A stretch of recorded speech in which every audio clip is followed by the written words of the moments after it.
Good morning class 7th। आज से हम लोग हिंदी मीडियम की वीडियो अलग बनाएंगे। We will discuss Hindi medium in different video. So Hindi medium students अपनी वीडियो देखेंगे।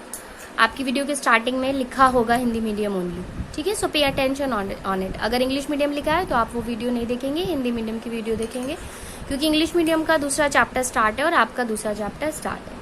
आपको पता होगा आपके चैप्टर्स और इंग्लिश मीडियम के चैप्टर्स अलग अलग हैं। जितने भी सेम थे वो हम डिस्कस कर चुके हैं। अब हम अलग अलग वीडियो में डिस्कस करेंगे। तो हिंदी मीडियम का चैप्टर 5 है त्रिभुज। तो इस चैप्टर की आज हम स्टार्टिंग करेंगे। त्रिभुज की स्टार्टिंग करने से पहले हम त्रिभुज के बारे में कुछ पढ़ेंगे। त्रिभुज होता क्या है? जो 3 भुजाओं से मिलकर बना हो। Any figure formed by 3 line segment is called त्रिभुज, ठीक है। तो 3 भुजाएं हैं तो ये क्या कहलाएगा? त्रिभुज। अब ये जो पाइथागोरस थ्योरम यहाँ पे लिखा है, ये थ्योरम किस में लगती है? सिर्फ समकोण त्रिभुज में। किस त्रिभुज में? समकोण यानी राइट एंगल ट्रायंगल, समकोण त्रिभुज। समकोण त्रिभुज क्या होता है? ऐसा त्रिभुज जिसका एक एंगल 90 डिग्री हो, ठीक है। ऐसा त्रिभुज जिसका एक एंगल 90 डिग्री हो उसे बोलते हैं समकोण त्रिभुज। अब पहले हम समकोण त्रिभुज के बारे में डिस्कस करते हैं। जैसे ये आपका समकोण त्रिभुज है, ठीक है। तो जो समकोण त्रिभुज के सामने की भुजा होती है, the side in front of a 90 degree, ठीक है, सामने की जो भुजा होती है उसे बोलते हैं कड़, ओके। जिसपे वो बना होता है त्रिभुज उसे बोलते हैं आधार, और इसे बोलते हैं लंब, ओके। देखिए आधार और लंब चेंज हो सकते हैं, इंटरचेंज हो सकते हैं। अगर मान लीजिए यही ट्रायंगल ऐसे बना हो तो अब ये लंब हो जाएगा और ये आधार हो जाएगा, लेकिन कड़ कभी भी बदलता नहीं है। कड़ हमेशा सेम रहता है। जो भी 90 डिग्री के सामने की साइड होती है वही होती है आपकी कड़, ठीक है। आधार बदल सकता है, लंब बदल सकता है, आपस में इंटरचेंज हो सकता है, लेकिन कड़ कभी भी नहीं बदलता है। और किसी भी समकोण त्रिभुज की जो सबसे लॉन्गेस्ट साइड होती है वो क्या होती है? कड़ होती है, सबसे बड़ी भुजा। तो त्रिभुज में 3 भुजाएं होती हैं, तीनों की माप अलग अलग होती है, सेम भी हो सकती है।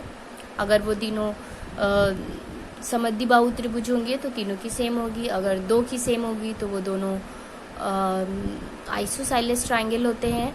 अगर तीनों की अलग अलग है, ठीक है, तो सबसे बड़ी जो साइड होगी वो कौन सी होगी? कड़ होगी। समकोण त्रिभुज की बात कर रहे हैं, ठीक है। तो समकोण त्रिभुज में जो सबसे बड़ी भुजा होती है वो कड़ होती है, और ये कौन सी साइड होती है? 90 डिग्री के सामने की साइड होती है। अब पाइथागोरस थ्योरम की हम बात करते हैं। तो पाइथागोरस थ्योरम क्या होती है?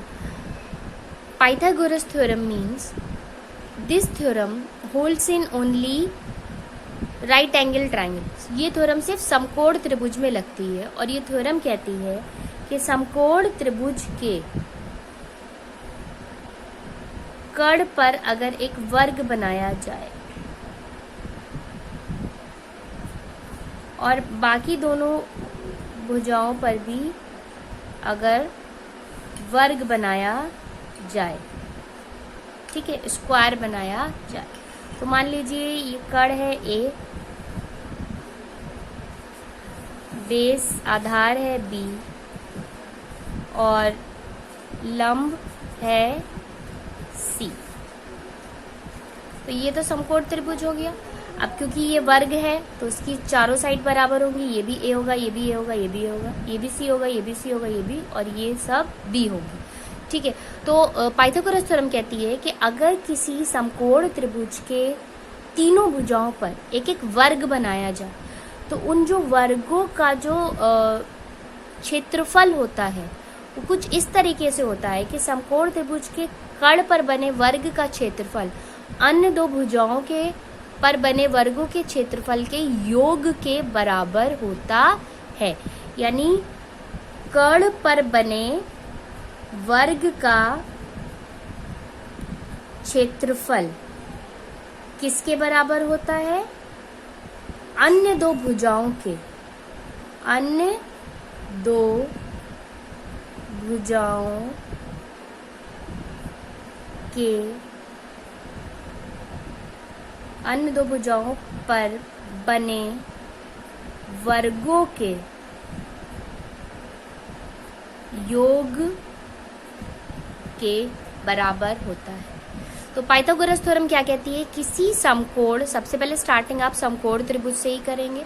किसी समकोण त्रिभुज के कर्ण पर बने वर्ग का क्षेत्रफल अन्य दो भुजाओं पर बने वर्गों के क्षेत्रफल के योग के बराबर होता है। ठीक है, योग के बराबर होता है। तो कर्ण पर है a स्क्वायर, ठीक है, बेस और आधार, और लंब पर है b square plus c square. तो ये क्या हो जाएगा आपका? a square is equal to b square plus c square. A square क्या है? ए स्क्वायर है वर्ग का क्षेत्रफल। वर्ग का क्षेत्रफल आपने पढ़ा है ना, भुजा इंटू भुजा।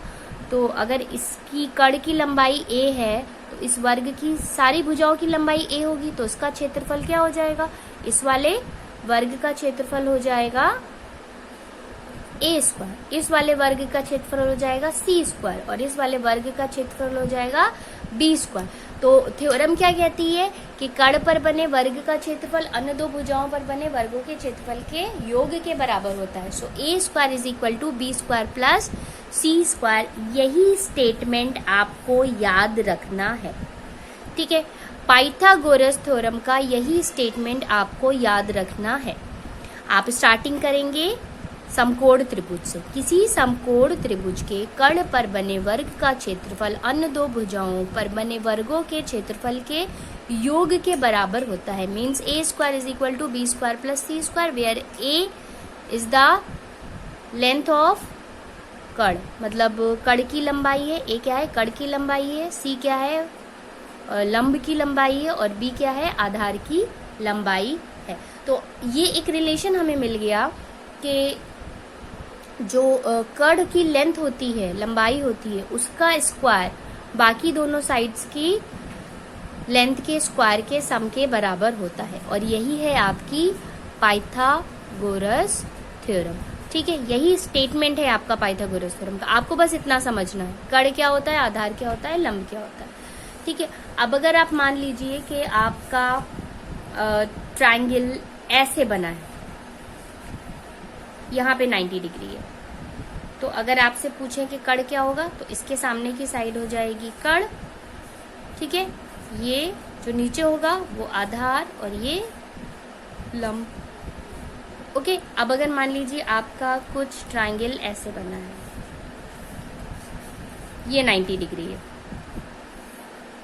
अब आपसे पूछा जाए बताइए कर्ण क्या है इसमें, तो इसके सामने का कर्ण हो जाएगा, और इनमें से कोई भी आप आधार और लंब ले सकते हैं, उससे कोई फर्क नहीं पड़ता। तो मान लीजिए इसको आधार और इसको लंब। ठीक है, मेन कर्ण होता है, वो बदलना नहीं चाहिए, नहीं तो आपकी ये थ्योरम जो है वो अप्लाइड नहीं करेगी। ओके, तो किसी भी तरीके का ट्रायंगल दिया हो, ऐसे दिया हो, ये 90 दिया हो, तो इसके सामने की साइड कर्ण हो जाएगी और बाकी एक आधार हो जाएगी और एक लंब हो जाएगी। तो मेन चीज़ क्या है इस एक्सरसाइज में, इस चैप्टर में आपको पता लगाना है कि कौन सी साइड कर्ण है, कौन सी लंब है और कौन सी आधार है। आई होप कि आप लोगों को ये इतना समझ में आया होगा कि आपको पाइथागोरस थ्योरम क्या बताया जा रहा है और कर्ण, लंब और आधार में क्या बताया जा रहा है, किसी ट्रायंगल में कर्ण, लंब और आधार कैसे निकालते हैं। तो आज हम एक्सरसाइज नहीं सॉल्व करेंगे, आज हम आपको इसी के एक दो और एग्जाम्पल देंगे। मान लीजिए आपका ट्रायंगल एक ऐसे बना है, तो आपको बताना है कर्ण क्या है। एक ट्रायंगल आपका यूं बना है, एक ट्रायंगल आपका यूं बना है और एक ट्रायंगल आपका यूं बना है। ठीक है, तो सबसे पहले स्टार्ट करते हैं यहाँ से। तो इसके सामने की साइड क्या हो जाएगी, कर्ण। ओके, इसको आप मान ले लंब और इसको आधार। देखिए लंब और आधार में कोई इशू नहीं है, आप किसी भी एक को मान सकते हैं, उससे कोई फर्क नहीं पड़ता, आपकी थ्योरम अप्लाई करेगी। तो ये इसके सामने की साइड कौन सी है, कड़ हो गई। फिर एक आधार मान लीजिए, बेसिकली जो नीचे होती है उसे हम आधार मान लेते हैं, जो ऊपर होती है उसे हम लंब मान लेते हैं। अब ये नीचे है तो उसका ये मतलब नहीं आधार हो जाएगी, 90 के सामने की साइड है तो ये क्या हो जाएगी, कड़। इनमें से कोई भी एक आप आधार ले लीजिए और एक आप लंब ले लीजिए। 90 के सामने की साइड है तो ये क्या हो गई, कड़, ये आधार और ये लंब। तो अगर आप इतना सीख गए कि पाइथागोरस थ्योरम अप्लाइड कैसे करेंगे, कड़ लंब आधार क्या होता है, तब हम एक्सरसाइज 5A आराम से सॉल्व कर लेंगे।